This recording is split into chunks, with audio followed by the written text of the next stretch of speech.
This is Pavan Chaudhary. Welcome to Unacademy. MPPSC prelims के लिए एक इंपॉर्टेंट सीरीज एमपीपीएससी टी80 और इसका पार्ट 11। इसमें हम लोग बात करेंगे important dynasties and capital of Madhya Pradesh, Madhya Pradesh के प्रमुख राजवंश और उन राजवंशों की राजधानी के बारे में। इसमें हम सिर्फ राजधानियों के बारे में देखेंगे कि शुरुआत में राजधानी कौन सी रही, बाद में कौन सी राजधानी आपको बनी। एक अलग से लेक्चर लेके आऊंगा जहां पर इंपॉर्टेंट जो पिंसली स्टेट रियासती राज्य थे उनके पहले राजा, अंतिम राजा और ऐसी कई सारी और इंपॉर्टेंट किंग्स के बारे में जानकारी आपको मिलने वाली है। उसके पहले अनअकैडमी के इंपॉर्टेंट ऑफर के बारे में आपको बता देता हूँ। अनअकैडमी के प्लस सब्सक्रिप्शन पे चल रहा है अभी के समय पे 45% का ऑफ। एक साल का सब्सक्रिप्शन आप खरीदते हैं या 2 साल का सब्सक्रिप्शन खरीदते हैं, मिलेगा 45% डिस्काउंट। एक साल का सब्सक्रिप्शन जो आपको मिलेगा 8099 और 2 साल का सब्सक्रिप्शन मिलेगा 999 9,999 में। और उसके साथ में ही एक साल के सब्सक्रिप्शन पे 3 महीने और 2 साल के सब्सक्रिप्शन पे मिलने वाला है 6 महीने। साथ ही आइकॉनिक सब्सक्रिप्शन के अंदर भी आपको सेम 45% डिस्काउंट आपको मिल जाएगा। साथ ही विजय पत्थर के प्री और मेंस के लिए एक इंपॉर्टेंट सीरीज आ रही है, फाउंडेशन बैच, जो सबसे बेहतरीन सीरीज होती है हमारी, जिसमें पूरा एमपीपीएससी प्रीलिम्स और मेंस का सिलेबस जो है हम लोग कंप्लीट कराएंगे। साथ ही निर्माण करके एक इंपॉर्टेंट बैच है 2023 मेंस के लिए, सिर्फ 10 दिन का बैच है जिसमें हम एमसीक्यू जो है वो आप लोगों को सॉल्व कराएंगे। साथ ही रामबाण करके एक सीरीज है 30 डे का रिवीजन कोर्स, ब्रह्मास्त्र 2 करके, ऐसे कई सारे कोर्सेज अभी और चल रहे हैं जिनके माध्यम से आप अपना जो पूरा सिलेबस है, पूरा सिलेबस जाके कंप्लीट कर सकते हो। और इसके लिए सिंपली आपको जो मेरा कोड है पवन लाइव, इस पवन लाइव कोड को यूज करना है। If you are using this code you will get 45% discount और 3 महीने और 6 महीने का आपको एडिशनल बेनिफिट भी इसमें मिल जाएगा। चलिए सबसे पहले हम लोग बात करते हैं इंपॉर्टेंट डायनेस्टीज के बारे में। सबसे पहला स्टेट अगर हम लोग देखें ना, तो सबसे पहले जब डायनेस्टीज एस्टैब्लिश हुई दैट वाज द अवंती, जो महाजनपद के समय पे हुआ करता था। तो अवंती जो स्टेट था वाज रूल्ड बाय द चंद्र प्रद्योता। तो ये जो डायनेस्टी थी, इस डायनेस्टी की इनिशियल कैपिटल हुआ करती थी उज्जैनी, है ना, जिसको हम आज के टाइम पर उज्जैन आपको बोलते हैं।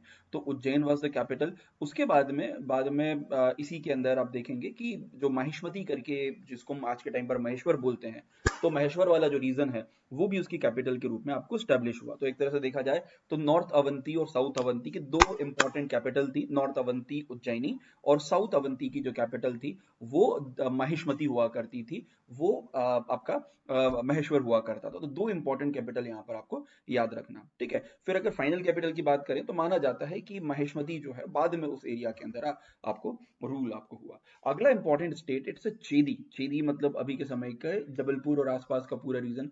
दो महाजनपद थी, अवंती और चेदी, जिसमें इसकी जो इनिशियल कैपिटल थी इट्स शक्तिमती और फाइनल कैपिटल भी वही रही। कई सारे स्टेट ऐसे कि जिनकी कैपिटल वही कैपिटल आपको रही, उसमें कोई बदलाव आपको नहीं आया। ओके, चेदी स्टेट, ये दोनों जो स्टेट थे ये महाजनपद स्टेट थे। उसके बाद आया समय क्षत्रप का, शक क्षत्रप का। तो शकों का शासन हुआ। तो शकों के शासन के टाइम पे शकों का जो क्षत्रप का स्टैब्लिशमेंट हुआ, तो that Kshatrapas capital was the Ujjaini. तो उज्जैन में जब चंद्र प्रद्युता वगैरह का शासन खत्म हुआ, उसके बाद शकों का शासन हुआ। तो उनकी शुरुआती और फाइनल कैपिटल, दोनों कैपिटल्स जो हैं वो उज्जैनी यहाँ पर आपको रही। तो लंबे समय तक शकों ने उज्जैन पे आपको राज्य किया। उज्जैन के अलावा मथुरा और पंजाब की रीजन बड़े लेवल पे क्षत्रपों ने शासन किया। उसके बाद एक और स्टेट था, उसका नाम था गर्द भिल्ला डायनेस्टी या गर्द भिल्लम डायनेस्टी उसको कहा जाता था। इसका कैपिटल इनिशियल और फाइनल कैपिटल दोनों उज्जैन थी। कई सारे स्टेट्स में कैपिटल चेंज हुआ है, इसलिए दोनों कैपिटल्स मैंने आपको शार्ट किया, उसमें ऐड किया है। खैर ये तमाम चीजें आप जो मेरी एमपीपीएससी प्रीलिम्स की जो बुक है रैपिड फायर, उसमें ये तमाम चीजें भी आपको मिल जाएंगी। तो ये जो गर्दभिल्ला डायनेस्टी है, ये डायनेस्टी एक तरीके से माना जाता है कि यहाँ के एक राजा हुआ करते थे विक्रमादित्य, वो चंद्रगुप्त विक्रमादित्य। उन्होंने विक्रम संवत की स्थापना की। जनरली हिस्ट्री बुक्स में आपको मिलेगा कि भाई जो चंद्रगुप्त सेकंड विक्रमादित्य थे, गुप्त रूलर, उन्होंने एस्टैब्लिश किया था। लेकिन समय में बड़ा अंतर है। तो मध्य प्रदेश के इतिहासकार और हिंदी ग्रंथ अकेडमी मानती है कि गर्द बिल्ला करके एक डायनेस्टी थी, उसके राजा विक्रमादित्य या चंद्रगुप्त जो हैं उन्होंने शकों को पराजित किया और विक्रम संवत की स्थापना आपको की। इट्स 57 बीसी, आपको याद ही होगा। फिर नागों की बात करें तो नागों का बड़ा इतिहास मध्य प्रदेश में आपको मिलता है। चाहे हम लोग पुराण देख लें या मध्य प्रदेश का इतिहास देख लें, तो नाग राजाओं का बड़ा शासन आपको मिलता है।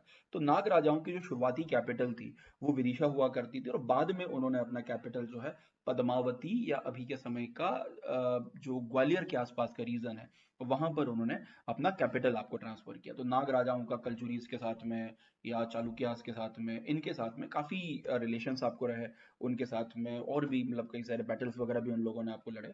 नाग के बाद अगला इंपॉर्टेंट स्टेट था गुर्जर प्रतिहार स्टेट। ये 8th सेंचुरी के आसपास, 8वीं शताब्दी के आसपास मध्य प्रदेश में आपको विकसित हुआ। और ये जो डायनेस्टी हुआ करती थी गुर्जर प्रतिहार, तो जब हर्षवर्धन की डेथ हुई, तो हर्षवर्धन की डेथ के बाद पाल प्रतिहार और राष्ट्रकूट, इन तीनों डायनेस्टीज के बीच में एक स्ट्रगल स्टार्ट हुआ जिसको बोलते थे ट्राइपेरेट स्ट्रगल, त्रिपक्षीय संघर्ष। और उस त्रिपक्षीय संघर्ष के लिए इन लोगों ने आपस में संघर्ष शुरू किया, और इन लोगों ने उस समय पे कन्नौज पे हमला किया। अब कन्नौज पे हमला करने के लिए उनको, अगर राष्ट्रकूट थे तो वो मध्य प्रदेश में नीचे की तरफ आपको, मतलब महाराष्ट्र की तरफ आपको आते थे, दक्कन से आते थे। गुर्जर प्रतिहार भी लगभग उसी ईस्ट के रीजन से आपको आते थे। तो इन लोगों को बेसिकली उज्जैन आना जरूरी था। तो इन लोगों ने पहले, जैसे जो गुर्जर प्रतिहार है, तो उन्होंने सबसे पहले उज्जैनी में अपना कैपिटल, तो इनका भीमनाल, उज्जैन, कन्नौज कैपिटल आपको रहा। तो वैसे शुरू में भीमनाल, और उसके बाद इन्होंने अपना शासन उज्जैन से शुरू किया। उसके बाद इनका जो फाइनल कैपिटल था वो हुआ ग्वालियर के अंदर, क्योंकि जब ये राष्ट्रकूटों से पराजित हुए, तो उसके बाद फिर इनके हाथ में ना उज्जैन रहा ना कन्नौज रहा। तो उसके बाद उनको ग्वालियर में अपनी कैपिटल एस्टैब्लिश करना पड़ी, जहां पर मिहिर भोज जैसे जो रूलर्स थे इस डायनेस्टी के, सबसे इंपॉर्टेंट रूलर आपको माने जाते हैं। अगली इंपॉर्टेंट डायनेस्टी कौन था? चंदेल डायनेस्टी, जिनको चंदेल वंश कहा जाता है। अभी के समय का बुंदेलखंड या अभी के समय का खजुराहो और आसपास का रीजन है, तो यहाँ पर चंदेल डायनेस्टी है। और इनकी शुरुआती कैपिटल हुआ करती थी मऊ, मोहनी और कलिंजर, है ना। कलिंजर भी चंदेलों का एक बड़ा इंपॉर्टेंट आपको केंद्र है।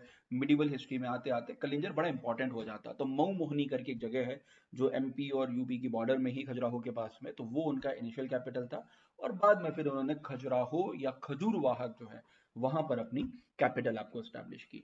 अगला प्रिंसली स्टेट या अगला स्टेट हुआ करता था ओलिकार डायनेस्टी। अब देखो, ओलिकार जो थे, they were the contemporary of they were contemporary of the Gupta, Gupta dynasty के कंटेम्प्री, स्पेशली उसके अंदर जो आपके गुप्त रूलर में जो कुमार गुप्त वगैरह जो है, उनके समकालीन हुआ करते थे।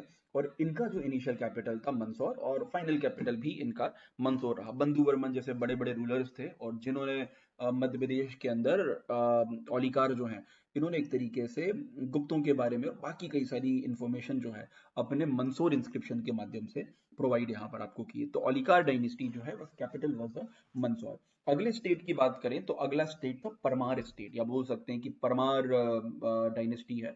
अब देखो, परमार लोगों का थोड़ा सा अगर मैं आपको शॉर्ट में हिस्ट्री बताऊं, तो जब राष्ट्रकूटों ने राष्ट्रकूट और गुर्जर प्रतिहार के बीच में जब बैटल हो रहा था, ड्यूरिंग दैट बैटल परमार राजाओं ने या परमार जो रूलर हुआ करते थे, उपेंद्र वगैरह, तो वो लोग राष्ट्रकूटों के साथ में मध्य प्रदेश के एरिया में आए थे। तो जब राष्ट्रकूट वापस गए, तो ये लोग यहीं पे रह गए। तो उज्जैन से फिर इन्होंने अपना जो कैपिटल है वो आपके धार के अंदर शिफ्ट किया। तो शुरुआती इनका कैपिटल माना जाता है उज्जैन, और उसके बाद इन्होंने अपना फाइनल कैपिटल है वो धार में आपको रहा। कई सारे सोर्सेज बोलते हैं कि बाद में भोपाल और आसपास के रीजन से भी ये लोग शासन किया करते थे, but the main capital was Dhar. Bahalak Dev जैसे राजा थे, वो भी धार से ही शासन करते थे कुछ समय तक, शायद बीच में टेम्परेरी भोपाल के आसपास इनका कैपिटल या मेन सिटी रहा होगा। अगली डायनेस्टी है कलचुरीज ऑफ महेश्मती। मध्य प्रदेश में दो कलचुरी डायनेस्टी हैं, उनका विकास हुआ, जिसमें कलचुरी ऑफ महेश्मती जो है, दैट वाज वेरी इंपॉर्टेंट। और इनका जो कैपिटल राजधानी हुआ करता था, वो इनिशियल कैपिटल था माहिष्मती, जिसको आज के टाइम का हम लोग महेश्वर आपको बोलते हैं। और फाइनल कैपिटल भी माहिष्मती था, क्योंकि माहिष्मती के बाद इनका साम्राज्य लगभग खत्म हो गया, तो माहिष्मती में आपको रहे।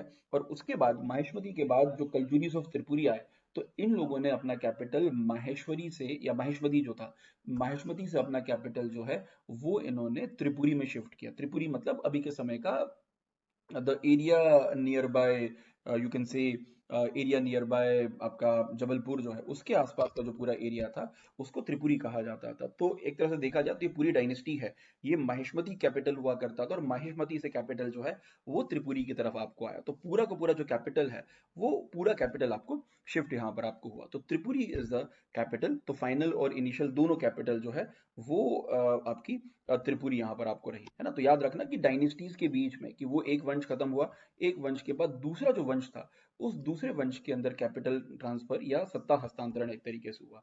अगली कैपिटल थी, अगला स्टेट था कच्छप घाट ऑफ द ग्वालियर। ग्वालियर के कच्छपघात आपको राजा, और ये जो ग्वालियर के कच्छपघात राजा थे, इनका इनिशियल कैपिटल हुआ करता था सुहानिया, है ना। सुहानिया करके एक जगह है मुरैना के पास में, तो that was the initial capital, और उसके बाद फिर उन्होंने वहां से अपना जो कैपिटल है वो ग्वालियर के अंदर आपको शिफ्ट किया, तो इनिशियल कैपिटल सुहानिया, और वहां से फिर अपना कैपिटल जो है वो उन्होंने उज्जैनी के आपको ग्वालियर के अंदर आपको शिफ्ट किया, क्योंकि गुर्जर प्रतिहार के डिक्लाइन के बाद जो कच्छपगढ़ राजा हैं, इन्हीं राजाओं ने ग्वालियर को कंट्रोल किया था, ग्वालियर को कैप्चर आपको किया था। अगली इंपॉर्टेंट जो डायनेस्टी है वो कच्छपगढ़ ऑफ द डूबकुंड, क्योंकि 3 कच्छपगढ़ डायनेस्टी हुआ करती थी, ग्वालियर, दूबकुंड, ठीक है। तो ये डायनेस्टी हुआ, दूसरा डायनेस्टी आपको हुआ दूबकुंड डायनेस्टी। अब जो दूबकुंड डायनेस्टी थी, इनका इनिशियल कैपिटल हुआ करता था दूबकुंड, जो अभी के समय के श्योपुर के आसपास का रीजन आपको है, तो वो उनका इनिशियल और फाइनल कैपिटल था। तीसरी अगली important dynasty, it's Gauri dynasty. अब जो गौरी डायनेस्टी थी, ये बेसिकली एस्टैब्लिश हुई अभी के समय के मांडव में, या मांडू के अंदर आपको एस्टैब्लिश हुई, क्योंकि जब 14 सेंचुरी में या 15 सेंचुरी की स्टार्टिंग में आप देखोगे, तो जब तुगलकों का अंत हुआ, तुगलक डिक्लाइन हुआ, तो उस समय पे मालवा के एरिया के अंदर दिलावर खां गौरी जैसे जो लीडर थे, इन लोगों ने अपना कैपिटल एस्टैब्लिश किया, उन्होंने अपना शासन एस्टैब्लिश किया, तो उनकी जो इनिशियल कैपिटल थी that was the Dhar at the time of Dilawar Khan Ghori. उसके बाद इन्होंने अपना कैपिटल जो है मांडू में आपको शिफ्ट किया, तो उसके बाद उनका बेटा जब होशंग शाह गौरी आया, तो उसने अपना कैपिटल जो है वो मांडू में आपको शिफ्ट किया, और उसके बाद जब बाज बहादुर का टाइम आपको आया, तो एट द टाइम ऑफ बाज बहादुर उन्होंने अपना कैपिटल जो है वो सारंगपुर में आपको शिफ्ट किया, क्योंकि मुगल्स का लगातार अटैक हो रहा था, लगातार हमला हो रहा था, तो उससे बचने के लिए ये सारंगपुर चले गए, और वहीं पर फिर अपना फाइनल कैपिटल जो है इन लोगों ने यहाँ पर आपको रखा था, ठीक है। तो गौरी डायनेस्टी याद रखेगा। उसी के साथ में उसी समय पे जब तुगलकों का डिक्लाइन हुआ, उसी समय पे अभी के समय का जो निमाड़ का रीजन है, स्पेशली बुरहानपुर और आसपास का रीजन, यहाँ पे फारूकी डायनेस्टी का विकास हुआ, है ना। आलिम रजा जैसे रूलर्स ने फारूकी वंश की स्थापना की, तो इनका इनिशियल कैपिटल और बुरहानगढ़, बुरहानपुर, और उसके बाद में फिर जब बुरहानपुर का जो एरिया है, जब उसको मुगलों ने कैप्चर कर लिया, तो उसके बाद ये अपना कैपिटल जो है वो असीरगढ़ ले गए, और फिर फाइनली 1601 में अकबर ने हमला करके बुरहानपुर का जो असीरगढ़ इनका जो कैपिटल था उसको भी कंट्रोल कर लिया। खैर, अगर अभी आप देखोगे तो बुरहानपुर के अंदर ही असीरगढ़ है, लेकिन उस समय पे असीरगढ़ एक अलग एंटिटी हुआ करता, एक अलग एरिया हुआ करता था, जहां से डेक्कन को लेके रूट निकला करता था, ठीक है। चलिए, अगला डायनेस्टी इंपॉर्टेंट हुआ, इट्स कॉल्ड द बुंदेला वंश, बुंदेला डायनेस्टी। इसको लेके कई बच्चों में कंफ्यूजन आपको होता है कि भाई इनका इनिशियल कैपिटल कौन सा था। अब देखो, जो बुंदेला राजा है, जिन्होंने स्पेशली अभी के समय के बुंदेलखंड के रीजन में कैप्चर किया, तो यहाँ पर इनका इनिशियल कैपिटल हुआ करता था मऊ मोहनी, जो चंदेलों का कैपिटल था। फिर बाद में गढ़कुंडार आए, तो गढ़कुंडार उनकी पहली ऐसी इनिशियल कैप मानी जाती है कि भाई Garhkundar was the main capital. Mau Mohani छोटा सा एरिया था, जहां से थोड़ी बहुत स्टार्टिंग की, बट मेन कैपिटल इनिशियल में है गढ़कुंडार। उसके बाद कैपिटल हुई टहरी, जो टीकमगढ़ जिसको हम बोल सकते हैं, और फाइनल कैपिटल हुआ इनका ओरछा। अब एक सवाल उठता है कि सर, ये initial capital, final capital exam में अगर आए कि भाई ओरछा बुंदेला का कैपिटल कौन सा था, तो क्या लगाना, मऊ मोहनी लगाए, गढ़कुंडार लगाए, टहरी लगाए, या ओरछा लगाए। एक सिंपल सा क्वेश्चन मैं आपसे पूछता हूँ, भारत की कैपिटल क्या है?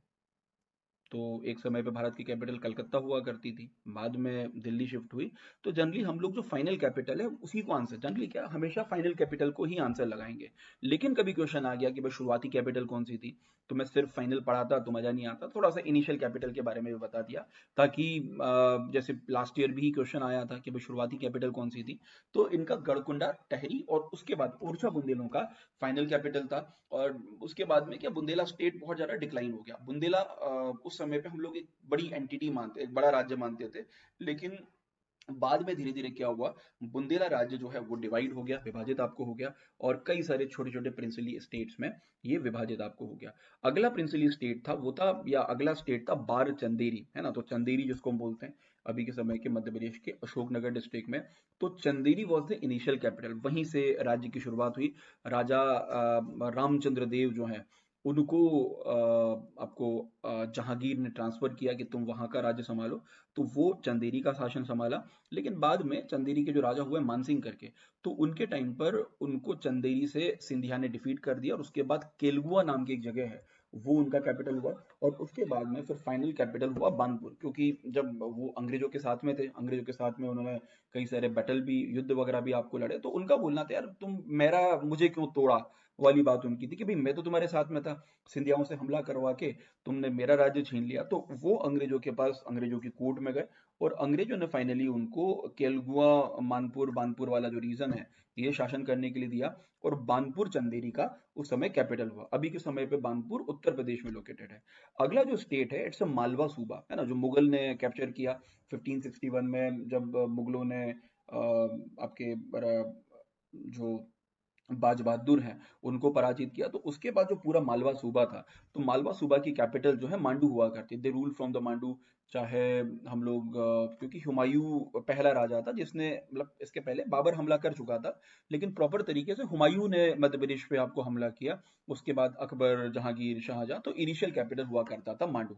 और बाद में फिर अगर हम लोग देखें कि जो बैटल ऑफ धर्मट वगैरह हुई during the time of Shahjahan, Aurangzeb के आने के पहले, तो उस समय तक इनका जो कैपिटल था वो उज्जैन में शिफ्ट हो चुका था। जब मराठों का हमला हुआ तो मराठों के टाइम पर मांडू की जगह उज्जैन वाज द कैपिटल, इसलिए मराठों ने उज्जैन के किले को जाके घेरा और उस एरिया को इन्होंने कंट्रोल आपको किया। अगला इंपॉर्टेंट कैपिटल स्टेट था शाहगढ़ स्टेट। तो शाहगढ़ स्टेट का जो कैपिटल आपको है, so it's Shahgarh was the capital, initial capital. और बाद में फिर इनका जो फाइनल कैपिटल है वो गढ़कोटा करके एक जगह हुई। तो पहले शाहगढ़ और फाइनल कैपिटल हुआ आपका गढ़कोटा। अगला स्टेट हुआ करता था गोंड स्टेट। अब देखो गोंड में भी तीन चार अलग अलग स्टेट है ना, जैसे अब बात करेंगे कि आपका गड़ा मंडला हो गया, या और दूसरे गोंड स्टेट्स आपको हो गए, जैसे देवगढ़ गोंड स्टेट हो गया। ठीक है, तो ये इसमें जो मेन गोंड स्टेट था जिसको हम लोग गड़ा मंडला आपको बोलते थे, तो इनका इनिशियल कैपिटल हुआ करता था गड़ा, है ना, गड़ा मंडला। तो गड़ा गड़ा के बाद गड़ा मंडला उनका कैपिटल हुआ। उसके बाद सिंगौरगढ़, फिर चौरागढ़, फिर रामनगर। लगातार उनकी कैपिटल आपको शिफ्ट चेंज होती रही, क्योंकि ये 14 सेंचुरी से या 15 सेंचुरी से लेके तो 1857 तक इनका संघर्ष चलता रहा। तो पहले गढ़ा, सिंगौरगढ़, चौरागढ़, रामनगर, और फाइनल कैपिटल हुआ इनका मंडला में। ठीक है, तो मंडला के अंदर हृदय शाह करके एक राजा थे, उन्होंने रामनगर के अंदर एक रामनगर में शिलालेख लगवाया था जिसके अंदर गौंड राजाओं की प्रॉपर इंफॉर्मेशन या पूरी जानकारी आपको मिलती है। And after that Mandla was the final capital, अंतिम कैपिटल इनकी मंडला थी। ठीक है, उसके बाद अगला जो स्टेट हुआ देवगढ़ स्टेट, जो ऑब्वियसली बात देवगढ़ गोंड स्टेट आपको है। तो देवगढ़ गोंड स्टेट की शुरुआती कैपिटल थी हरियागढ़, जो अभी के समय के छिंदवाड़ा में आपको लोकेटेड है। वहां से फिर इन्होंने अपना कैपिटल जो है वो देवगढ़ में आपको शिफ्ट किया। और उसके बाद इनका जो फाइनल कैपिटल है वो नागपुर के अंदर आपको रहा, है ना, अभी का जो नागपुर है महाराष्ट्र में, वहां पर इनका कैपिटल रहा। वहां पर इनके ऊपर औरंगजेब ने या फिर बाद में जो बहमनीज हैं उनके साथ भी काफी संघर्ष इन्होंने आपको किया।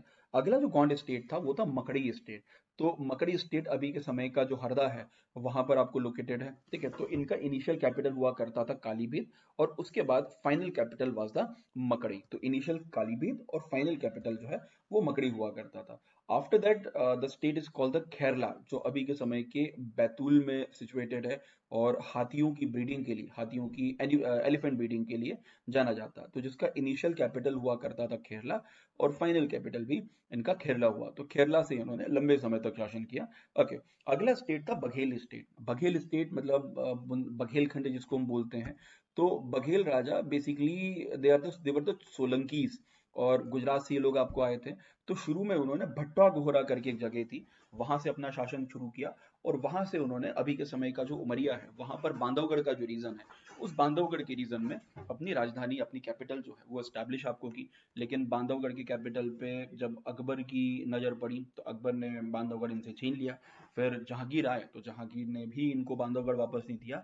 इन दैट केस इन्होंने अपना जो कैपिटल है वो वहां से कुछ दूर रीवा के अंदर एक जगह थी नारू की गढ़ी, वहां पर स्टैब्लिश किया। गढ़ी मतलब होता छोटा बेस्टियन, छोटा गढ़, जहाँ पे एक छोटा मोटा एरिया बना के वहां से वॉच टावर के रूप में है। तो जो इस्लाम शाह थे, इस्लाम शाह जो स्पेशली जो शेर शाह सूरी थे, शेर शाह सूरी का बेटा था इस्लाम सूरी। तो जब वो लोग रीवा पे कैप्चर, इस एरिया पे कैप्चर करेंगे, उनका कंट्रोल था, तो उस समय पे इन्होंने नारू की जो गढ़ी है, ये गढ़ी बंद कर वहां पे वॉच टावर पे दुश्मनों पे नजर रखते थे। तो इस तरीके से रीवा का फाइनल कैपिटल हुआ रीवा, है ना, बघेल स्टेट का फाइनल कैपिटल रीवा, जिसको हम लोग बघेल स्टेट, रीवा स्टेट या बांधव स्टेट के नाम से जाना जाता है। अगला प्रिंसिपली स्टेट था होलकर। तो होलकर की जो शुरुआती राजधानी थी, तो अर्लियर कैपिटल वाज कंपेल। अब देखो यहाँ से थोड़ा मैं आपको चीजें बता देता हूँ कि इनका शुरुआती कैपिटल, दैट्स नॉट, मैं थोड़ा एक्सप्लेन कर देता हूँ। अगर मैं बोलूँ कि इंदौर की इनिशियल कैपिटल तो कंपेल हुआ करती थी। कंपेल एक गांव है इंदौर के पास में, जहाँ पर राव नंदलाल चौधरी करके एक मुगल के अधिकारी हुआ करते थे, तो वो उनका मेन ठिकाना हुआ करता था। फिर वहां से उन्होंने अपना कैपिटल इंदौर में शिफ्ट किया, जहां पर बड़ा रावला करके एक जगह है इंदौर में, वहां पर अपना कैपिटल लेके आए, और वो वहां कैपिटल रहा। उसके बाद में जब होलकर्स आए, तो होल मतलब स्पेशली जो मल्हार राव होलकर वगैरह है, तो at that time their capital was Maheshwar, है ना। यहाँ थोड़ा सा इसमें प्रॉपरली नहीं लिखा, मैं बता देता हूँ आपको, थोड़ा सा इसमें मिस्टेक हो गई है। तो उनका जो इनिशियल कैपिटल था, तो उस समय पे महेश्वर में था। तो पहले कंपेल, फिर कुछ समय इंदौर, फिर इनका कैपिटल शिफ्ट हुआ आपके महेश्वर के अंदर। महेश्वर के बाद इनका कैपिटल जो है, यशवंतराव होलकर के टाइम पर इनका कैपिटल हुआ भानपुरा। क्योंकि मतलब 1818 का जब 1818 की जब संधि हुई थी, तो उस संधि के टाइम पर अंग्रेजों की डिमांड थी कि भाई महेश्वर से कैपिटल जो है इंदौर लाया जाए। ओके, उसके बाद कैपिटल इंदौर आई, और इंदौर में आने के बाद यशवंत राव होलकर के टाइम पे, क्योंकि वो अंग्रेजों के खिलाफ हुआ करते थे, तो उस समय पे इन्होंने अपना जो कैपिटल है वो भानपुरा में शिफ्ट किया। The place is not the Bhanpura which is in the Mandsaur. Okay, और उसके बाद इनका फाइनल कैपिटल इंदौर में रहा, है ना, नॉट द महेश्वर, इसको करेक्ट कर लेना बस। ओके, अगला स्टेट हुआ करता था सिंधिया स्टेट, सिंधिया पेंसिली स्टेट। तो सिंधियाओं की जो शुरुआती राजधानी थी वो हुआ करती थी आपका उज्जैन, क्योंकि जब राणो जी सिंधिया थे, तो राणो जी सिंधिया को उज्जैन वाला एरिया दिया गया, आपके शिप्रा के दूसरे पार वाला एरिया दिया।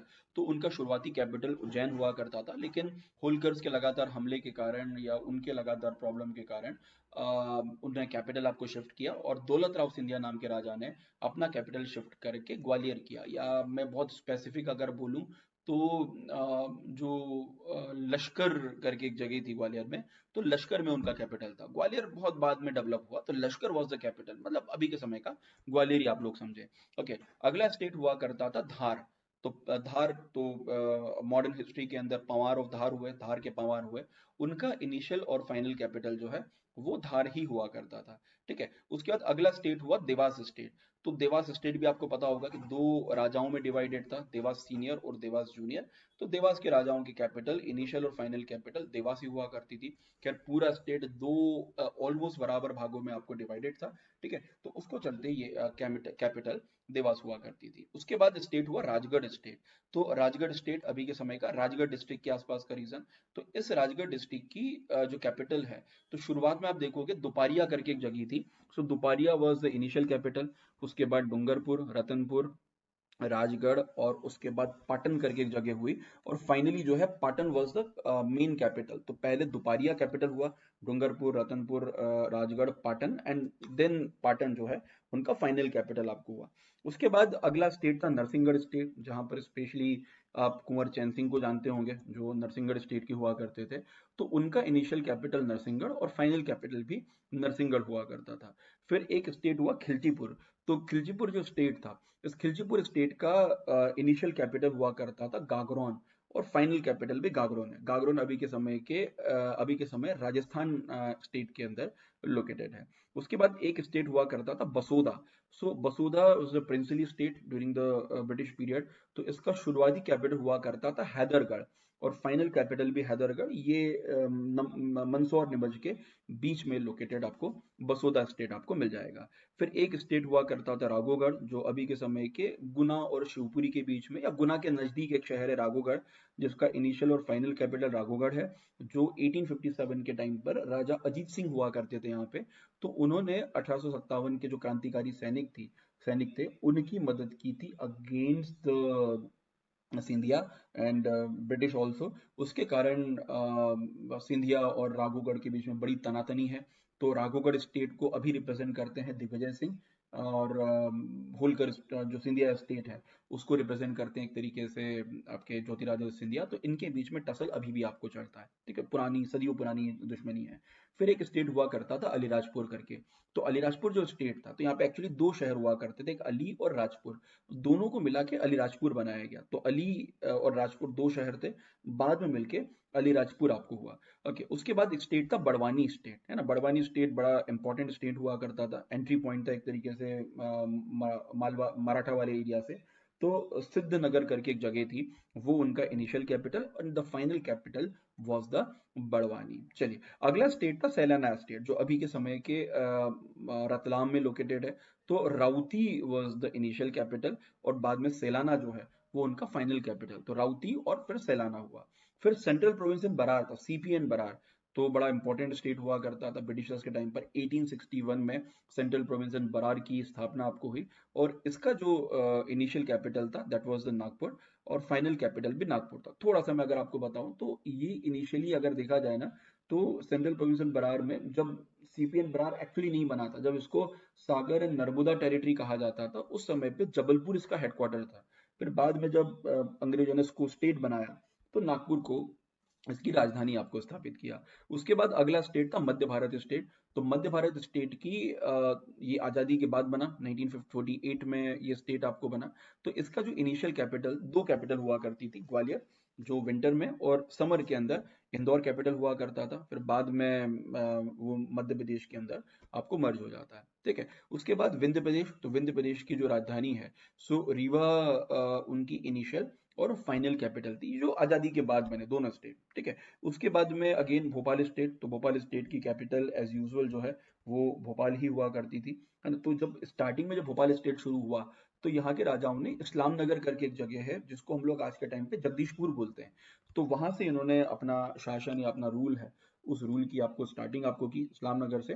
और उसके बाद में फिर आफ्टर मतलब जब बेगम्स का शासन आया, है ना, तो उस समय फिर अपना कैपिटल आपका भोपाल में आपको शिफ्ट किया, ठीक है। उसके बाद इतना ही है भाई, है ना। और कितनी कैपिटल पढ़ोगे, तो ये मध्य प्रदेश के तमाम जो प्रिंसिपली स्टेट्स हैं उनका कैपिटल है। अगर आप इस जितने भी टीएटी के लेक्चर्स हैं उनका अगर आप लोग पीडीएफ चाहते हैं, तो वीडियो पे आपको कम से कम 1000 व्यूज करना पड़ेंगे, तब जाके आपको इसका पीडीएफ जो है सबका मैं दे दूंगा। तो फटाफट 1000 व्यूज कर लो, और फटाफट इसका जो आपको पीडीएफ है, पीडीएफ आपको मिल जाएगा। चलिए, so that's all this lecture, thank you.